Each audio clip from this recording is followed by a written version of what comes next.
Bismillahirrahmanirrahim. Assalamualaikum dan selamat pagi semua. Hari ini kita akan beralih ke topik baru. Walaupun midterm awak melibatkan sehingga topik 5 sahaja kecuali topik cukai. 1, 2, 3, 5 untuk form 5. Tapi tak apa sebab topik kita masih ada banyak lagi yang perlu diajar, yang perlu dipelajari. So kita teruskan kepada topik baru, topik 6, Ratios and Graphs of Trigonometric Functions. Yang mana topik ni pun baru juga awak belajar dalam Maths dengan lebih detail. Yang ini asas sahaja. Apa yang awak akan belajar dalam topik ini? Ada dua bahagian. Bahagian pertama adalah mencari nilai. The value of sin, cosine, and tangent for angle 0 to 360 degree. Itu yang pertama, nak cari nilai. Yang kedua adalah kenal pasti bentuk graf. Graph of sine, cosine, and tangent functions. Dua benda sahaja yang awak akan belajar dalam topik ini. Kenapa perlu belajar topik ini? Engineers use graph of trigonometric functions in the construction of concert halls to measure sound strength so that the sound is clearly heard. Dia akan tengoklah, adalah alat dia tu untuk tengok adakah, contoh dalam dewan kan biasa kita letakkan penghadang supaya tidak kuat, terlalu kuat dengar di kejauhan. Hanya dalam dewan sahaja. Adalah alat dia untuk mengujinya. Geologists also use graph of trigonometric functions to help them understand the formation of periodic pattern of earthquakes and waves. Semua dalam bentuk macam sama juga tsunami pun kita guna trigonometry. Yang seterusnya, do you know Hipparchus from Nicaea was an astronomer and mathematician known as the father of trigonometry for his contribution to trigonometry. He developed a trigonometric table in his attempt to understand the movement of stars and moons. Ini sejarah lah berkenaan dengan trigonometry. Langkawi Island, known as the Jewel of Kedah, is one of the tidal stations in Malaysia. Maksudnya selepas berlakunya kejadian tsunami kat negara kita tahun 2004 macam tu. Tahun awak lahir lah pada bulan 12. Tahun awak lahir. Tragedi tsunami tahun 2004. Jadi Langkawi telah diletakkan satu stesen lah berkenaan ini untuk collect data. So kita pergi pada content. 6.1, the value of sine, cosine, and tangent for angle 0 to 360 degree. 6.1.1, make and verify conjecture about the value of sine, cosine, and tangent for angles in quadrants 2, 3, and 4 with the corresponding reference angle. Ini semua awak dah belajar dah ni. Nak ulang kaji je. Ini kita panggil unit circle. Kenapa unit circle? Sebab radius dia 1. Sebab radius dia 1 dan center on the origin. The x-axis, y-axis divide the unit circle into 4 equal quadrants. 4 equal quadrants. Kuadran 1, kuadran 2, kuadran 3, kuadran 4. So sebelah kanan tu x-axis tu 0 degree, kemudian diikuti dengan 90 degree, 180 degree, 270 degree, and the last one back to 360 degree. Lawan arah jam lah. Lawan arah jam. Dia macam tu. Kalau katakan tak faham atau saya terlalu cepat, interrupt. Tanya terus. Yang mana kuadran 1 tu melibatkan 0 to 90 degree, kuadran 2 90 degree to 180 degree, kuadran 3 180 degree to 2 to 70 degree, and the last one kuadran 4 to 70 degree until 360 degree. Okay. The results of mind mobilization 1 show that the corresponding reference angle is always then 90 degree. Okay, dalam bahagian ini, dalam bahagian ini didapati semua nilai kuadran 2, kuadran 3, kuadran 4 adalah sama dengan kuadran 1. Ini kita panggil reference angle.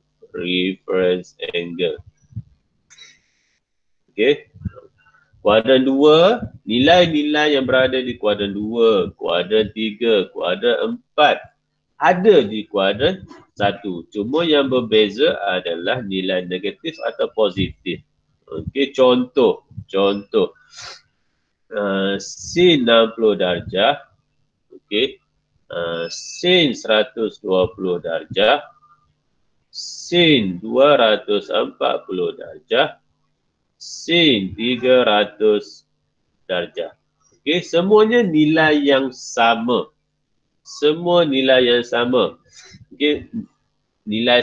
Maksud saya nilai itu adalah nombor yang bila awak tekan pada kalkulator sama sahaja. Yang membezakan adalah positif atau negatif sahaja. Positif atau negatif sahaja. Sin 60 awak akan dapat nilai positif. Sin 120 awak akan dapat nilai positif. Sin 240 darjah awak akan dapat nilai negatif. Sin 300 darjah awak akan dapat nilai negatif. So nombor yang terhasil adalah sin 60 darjah 0.866. Semua awak akan dapat nilai yang sama. 0.866, 0.866, 0.866, 0.866. Nilai yang sama, nombor yang sama, nilai positif negatif itu bergantung kepada kuadran mana dia duduk. Awak dah belajar dah sebelum ni, jadi agak mudah. Mungkin ada yang masih keliru berkenaan dengan A, S, T, C.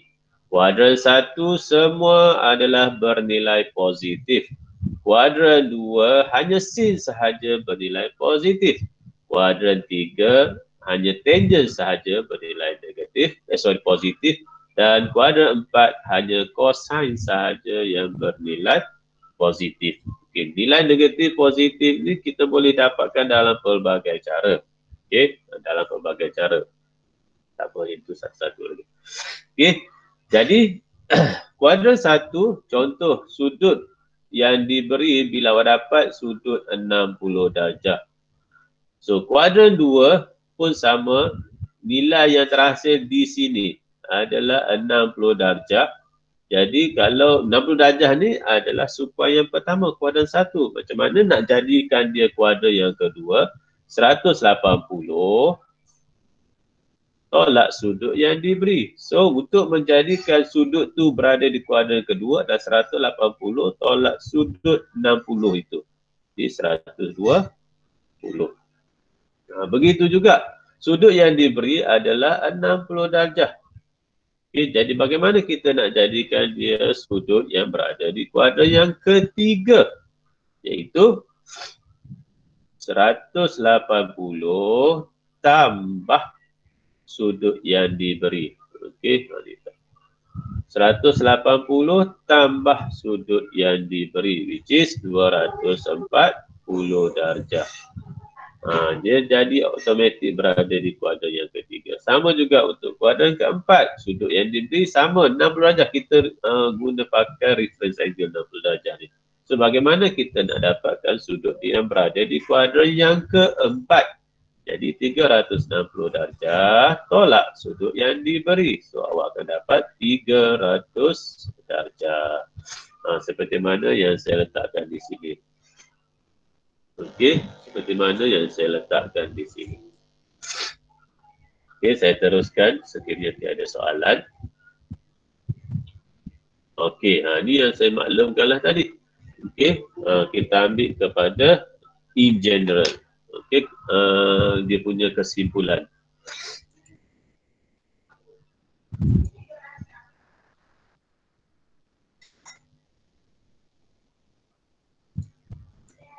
Okey, saya ambil kepada kesimpulannya. Macam tadi saya kata, kuadran 1 all positif. Jadi sin positif, cosine positif, tangent positif. Okey, kuadran 2 sin sahaja yang positif, lagi 2 lagi bernilai negatif. Macam mana nak tahu? Tekan je lah kalkulator. Awak pilih satu sudut di kuadran 2. Contoh, sudut 122 darjah. 122 darjah. So awak tekanlah sin 122 positif ke negatif? Positif. Awak tekan cos 122, awak akan dapat nilai apa? Nilai negatif. Tangent 122, awak akan dapat nilai apa? Nilai negatif. Mudah sahaja. Okay, awak kali patutnya kena ingat. Patutnya. Okay. Manakala kuadran yang ketiga seperti mana saya sebutkan tadi, hanya tangent sahaja bernilai positif. Dua lagi adalah negatif. Okey, kalau tu boleh buat uji kaji. Pilih satu sudut di kuadran yang ketiga. Contoh, 2, 3, 4. Okey, awak tekan kalkulator, sin 2, 3, 4. Tengok positif atau negatif. Should be negatif. Cos pun sama. Cos 2, 3, 4 degree, awak akan dapat nilai negatif. Tangent 2, 3, 4, awak akan dapat nilai positif. Dan yang terakhir, kuadran yang keempat, hanya cosine sahaja yang positif. Awak boleh cuba dengan masukkan nilai 3, 3, 3. Contoh sin 3, 3, 3, awak akan dapat nilai negatif. Cos 3, 3, 3, awak akan dapat nilai positif. Dan tangent 3, 3, 3, awak akan dapat nilai negatif. Okey, itu cara kita. Nak mudah, sebab ada masing-masing ada kalkulator. So boleh cuba. Yang seterusnya, okay. So determine the quadrant and the corresponding reference angle for each of the following. Okay. Cikgu, kenapa kita kena rujuk kepada reference angle? Bukankah lebih senang kita guna pakai kalkulator untuk dapatkan nilai? Betul. Itu betul. Tapi kalau untuk paper 1 tak ada masalah, tekan je kalkulator dapat terus nilai. Awak tak perlu pun ingat positif ke negatif. Tetapi jika melibatkan kertas 2, dia nak tengok jalan kerja. So sekiranya awak tak mahir setiap kuadran tu yang mempunyai reference angle di kuadran 1, awak akan kehilangan markah di situ. Okay, kehilangan markah di situ. Kalau ikut silibus lama SPM, KBSM 2003 sehingga 2019, pasca punya exam, topik ini hanya keluar di paper 1 sahaja. Okey, tak keluar di paper 2. Tapi di KSSM lain ceritanya. Tak tahu lagi topik mana masuk ataupun semua topik boleh masuk di paper 1, topik boleh masuk di paper 2. Kalau ikut yang lama, saya sebagai cikgu tahulah topik mana yang masuk paper 2, topik mana yang masuk paper 1, topik mana yang masuk kedua-duanya. Tak ada masalah. Okey, tapi untuk silibus baru dimulai dengan awak tak tahu. Okey, topik mana? Sebab tak dinyatakan topik mana. Awak yang membuka sejarahnya. Jadi, sekadar nak tekan kalkulator dapatkan jawapan, bolehlah di paper 1, tak ada masalah. Tapi sekiranya benda tu ditanya di paper 2, awak skip jalan kerja yang sepatutnya ada. So, markah pun kena skip jugalah. Sebab tak ditunjukkan jalan kerja tu, sebab benda ni kita ajar. Okey, kita ajar. Itu sebabnya. Jadi contoh 138 tu. 138 tu for sure lah kalau ikutkannya di kuadran 2 lah. Okey, kuadran 2. Jadi kita nak reference angle dia. Bila sebut reference angle, maksudnya kena pada kuadran 1. Okey, 138 kuadran 2. So macam mana kita nak dapatkan reference angle? So kuadran 2 mudah sahaja, iaitu sudut di kuadran 1 adalah 180 darjah. Tolak je sudut yang diberi, 138. So dapatlah sudut reference angle di kuadran 1. Sama juga untuk B. B 239 ni kuadran 3. Okey, macam mana nak dapatkan sudut di reference dia? Okey, jadi sudut reference dia adalah 239, sudut yang diberi tu tolaklah dengan 180. Tolak dengan 180. So bila mana awak dapat jawapan, awak kena fikir logik. Kalau jawapan less than 90 degree, so automatically sudut tu memang berada di kuadran 1. Less than 90 degree. Kalau lebih besar daripada sudut 90 darjah, automatically jawapan awak dah salah. Jawapan awak dah salah.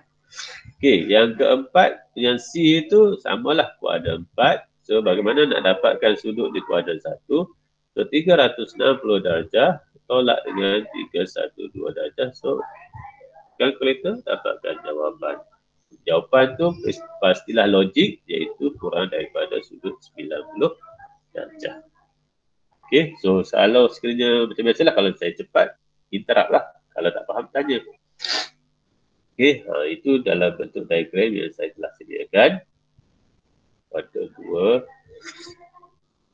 B dan juga C. Okey, itu okey. Manakala self practice 6.1A tu awak buatlah nanti. Saya dah share bahannya dengan awak semalam. Okey, awak print yang mana ada masalah printer, masalah ink dan yang sewaktu dengan dia tu, ambillah mana-mana kertas kaca, mana-mana buku yang tak guna pakai. Buat. Yang penting buat latihan tu. Yang penting buat latihan tu. Bukan untuk saya, untuk awak juga. Okey, yang kedua, state the relationship between each of the following trigonometric function with the corresponding reference angle. Dia nak cari hubungan di antara kuadran 2, kuadran 1, kuadran 3, kuadran 1, kuadran 4 dan kuadran 1. Okey, jadi contoh, tapi mesti yang bersesuaian. Mesti bersesuaian. Contoh yang pertama tu, sin 167. Sin 167. So ini adalah kuadran 2. Kuadran 2. So bila kuadran 2 nak dapatkan sudut di kuadran 1 adalah 180 tolak 167. So awak akan dapat sudut di kuadran 1 adalah 113 darjah. Okey, kalau saya salah kira, betulkan ya. 13 darjah. Kemudian tengok sin kuadran 2. Sin kuadran 2 positif atau negatif? Positif. Jadi perkaitan yang boleh dibuat, sin 167 adalah sama dengan sin 13 darjah. So kalau awak nak tekan kalkulator, dapat. Tekanlah kedua-duanya. Tengok jawapan awak sama ke lain. Okey, sepatutnya nilai sama. Sin 167 tu sama dengan sin 13 darjah. Okey, kemudian B pula. B cos 258. So, kenal pasti sudut 258 tu berada di kuadran mana? Kuadran 3. So, macam mana nak dapatkan sudut di kuadran 1? So, 258 tolak dengan 180 darjah. So, awak akan dapat 58, 68, 78. So, sudut 78 darjah berada di kuadran 1. Okey, cos pula. Tengok, cos 258 tu, cos tu adakah bernilai positif ataupun bernilai negatif di kuadran 3? Ingat balik ASTC. Negatif. Negatif. Okey, cos 258 tu bernilai negatif. Jadi kita boleh buat perkaitannya adalah cos 258 darjah. Okey, manakala dia berada kuadran 3, so negatif. Tapi kita nak relate dengan kuadran 1, cos 78 darjah. Macam tu. So jawapan akhir samalah nanti bila awak tekan kalkulator. Okey, bila tekan kalkulator, tekan cos, tekan 258. Dapat apa jawapan? Sepatutnya jawapan negatif lah. Dan tekan negatif, tekan cos, tekan 78. Sepatutnya jawapan yang sama. Macam tu. Okey, yang ketiga, tangent 349. Okey, tangent 349. Tangent 349, so identify sudut 349 di kuadran mana? Kuadran 4. So, cari reference angle dia di kuadran 1. Jadi, 360 darjah tolak 349. So, akan dapat 11 darjah. Okey, 11 darjah. Kemudian, kena pasti tangent kuadran yang keempat tu negatif ataupun positif. So, balik semula kepada ASTC. Negatif. Negatif. Jadi, tangent 349 darjah adalah bernilai negatif. Kita nak relate dengan kuadran 1, so tangent 11 darjah. So bila awak tekan calculator, should be the same. Okay. Tangent 349 adalah tangent tu sendiri berada kuadran keempat bagi tangent adalah nilai negatif. So sebab kita letak tanda negatif, kemudian kita cari sudut di kuadran 1, kita panggil reference angle. Contoh nak cari sudutnya 360 darjah, tolak 349 darjah. So awak akan dapat 11 darjah. Macam tu. Okey, itu relationship dia. Okey, yang seterusnya, ini jawapanlah yang telah disediakan. Okey, itu latihan untuk awak cuba nanti. Okey. The results of mind mobilization 2 show that. Yang ini pula adalah berkaitan dengan x-axis, y-axis. Sin theta adalah bersamaan tengok kepada y koordinat. Cos theta kita tengok x koordinat. Tangent theta kita tengok y bahagi x koordinat. Bagi yang tak faham macam mana dapat ni. Okey, saya buat dulu. Unit circle. Saya sediakan unit circle. Saya bahagikan kepada 4 bahagian. Okey. Kemudian saya letakkan satu nilai di situ. Okey. Ini radius ya. Ingat radius ni bernilai 1. Radius bernilai 1. Jadi, okey, saya letakkan di sini koordinatnya. Saya tak boleh pakai letak, nanti salah. So, saya letakkan x dan y sahaja. X dan y sahaja. Okey. Untuk yang radius tak ada masalah. Memang nilai dia sebab ini adalah unit circle. Nilai dia 1. Okey, ini 1. Ini negatif 1. Ikut aksis lah. Kalau negatif, positif. Ini negatif 1. Ini 1. Okey. Daripada situ, kita nak cari sin. Kita nak cari cos. Kita nak cari tangent. So, bagaimana? Kita bina. Kita dah ada hypotenuse dekat situ. Kita bina segitiga. Dan pastikan setiap segitiga yang dibina di dalam unit circle, okay, mesti kena pada x-axis. Jangan guna pakai y. Kita guna x-axis sahaja. So kita dah ada hypotenuse, kita hanya sediakan ketinggian sahaja. Mesti bina segitiga macam tu. Kita guna x-axis, kita tak guna y. Mesti kena x-axis. Macam ni contohlah. Okey. Jadi sudutnya inilah. Sudut ni theta. Okey, biasa kita guna theta, kita letak theta. Okey. So bila sudut yang diberi di situ, so automatically ini opposite. OPP lah, opposite. Ini adjacent. Okey, yang ini pula hypotenuse lah. Hypotenuse ni ikut 1. Senang. Okey. Kita nak cari sin theta. Macam mana nak dapatkan sin? Sin adalah opposite over hypotenuse. So opposite. Opposite. Apa nilai opposite? Kita tengok x ke kita tengok y? Opposite adalah berdiri. Kan? Berdiri. Berdiri maksudnya merujuk kepada nilai y. Berdiri. Maksud mestilah nilai y. So kita ambillah y. Okey. Hypotenuse 1 lah seperti mana saya sebutkan. So, Allah Akbar. Y. Jadi nak cari sin theta, kita hanya tengok kepada koordinat y sahaja. Macam tu. Results of mind mobilization 2. Boleh bacalah nanti. Manakala cos macam mana nak dapatkan cos? Adjacent over hypotenuse. Okey, adjacent. Adjacent yang inilah garisan mendata ni. Garisan mendata ni merujuk kepada x ke y.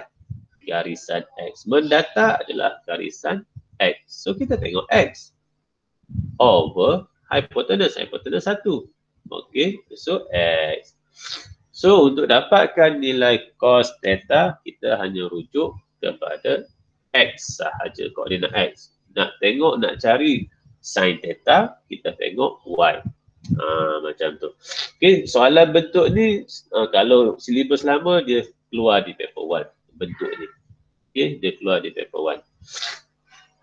Okey, kemudian tangent. Tangent macam mana nak cari tangent? Tangent adalah opposite over adjacent. So kita ambil perkaitan dengan sin dengan cos lah. Okey, opposite kita tengok y. Adjacent kita tengok x. Dah dapatlah y over x macam tu. Ataupun kalau belajar dalam MA tambah satu lagi sin theta over cos theta. Ini dalam MA lah. Okey, tak keluar untuk yang ini. Okey, kita teruskan. Iaitu kena ambil maklum lah. Sin theta kita tengok y, cos theta kita tengok x, tangent theta kita tengok y bahagi x macam tu. Okey, teruskan. Okey. Itu saja perkaitan dia lah. Okey, saja perkaitan dia. Mudah sahaja awak tengok kepada koordinat dia. Kalau koordinat negatif, negatif lah awak baca. Jangan ambil di nombor sahaja. Masukkanlah sekali dia punya nilai. Macam kuadran 1. Kuadran 1, kedua-duanya adalah positif. Sebab apa? Paksi X dan paksi Y, kedua-duanya bernilai positif. Kuadran 2, kalau awak perhatikan, X dia negatif. Sebab apa? Sebab dia dah berada sebelah kiri. Y tetap positif lah sebab dia berada di atas. Kuadran 3, kedua-duanya adalah bernilai negatif. Kenapa? Sebab dia berada sebelah kiri paksi X dan sebelah bawah paksi Y. So automatically kedua-dua nilai adalah negatif. Manakala kuadran 4 hanya Y sahaja bernilai negatif. Kenapa? Sebab X berada di sebelah kanan. Manakala Y berada di sebelah bawah. Jadi nilai-nilai yang terhasil di sini adalah ambil perkaitan dengan yang atas ni. Ambil perkaitan yang di atas tu. Okey. Okey, contoh. Ni soalan yang biasa keluar paper 1 lah. Okey, contoh. Each of the following diagram shows a unit circle and angle theta. Determine the values of sin theta, cos theta, and tangent theta. Jadi bila awak dah tahu seperti yang saya dah terangkan tadi, mudah untuk awak selesaikan. Macam contoh sin theta. Okey, sin theta kita ambil y. Baca je lah 0.8829. Saya hafal benda ni. Manakala cos theta adalah nilai x. So kita baca 0.4695. Manakala tangent theta adalah kedua-duanya. Iaitu y dahulu 0.8829 dibahagikan dengan 0.4695. So ambil kalkulator, teruskan dapat nilai. So y ini y di x. Ini y bahagi x. Macam tu. Okay, sama juga untuk b. Basicnya adalah sin tengok pada y, cos tengok pada x, tangent tengok pada kedua-duanya. Samalah macam b ni. Tak kisahlah dia berada kuadran mana. Sebab kita tengok kepada koordinat sahaja. Macam contoh sin theta. Sin theta kita tengok y. So baca je lah y. Negatif 0.5446. Cos. Cos kita tengok x pun dua-dua negatif. 0.8387. Dan yang terakhir tangent. Tangent theta adalah negatif 0.5446 bahagi dengan negatif 0.8387. Jawapannya mesti positif. Kenapa positif? Awak belajar tadi pun ASTC, tangent berada di kuadran ketiga adalah bernilai positif. Semua berkaitan tu. Semua berkait. Okey, semua berkait. Okey, yang seterusnya, itulah jawapannya. Okey, itu soalan yang untuk awak cuba. Okey. Okey. Setakat ini dulu. Tak boleh banyak-banyak. Untuk hari yang pertama ni, nanti kita sambung bahagian kedua, iaitu determine the value of sin, cosine and tangent for angles in quadrants 2, 3 and 4 based on the corresponding reference angle. Okey. So ada soalan nak tanya?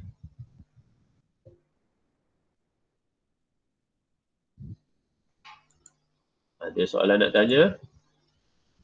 Tiada. Okey, sekiranya tiada, saya berhenti dulu setakat ni. Nanti saya share dengan awak video yang mana tak boleh masuk atau tak faham, boleh ulang-ulang tengok yang tadi tu. Okey, so hari ni 26 orang. Kalau ikutkan 25 lah. 26 tu dengan saya. 25 orang daripada 35, 10 orang tak masuk. Okey, tak apa. Tak ada masalah. Ini pun barang ramai dah ni. Okey, so tak ada soalan. Kita sambung semula ke hari Rabu ni insyaAllah. So, Assalamualaikum dan selamat sejahtera. Terima kasih semua.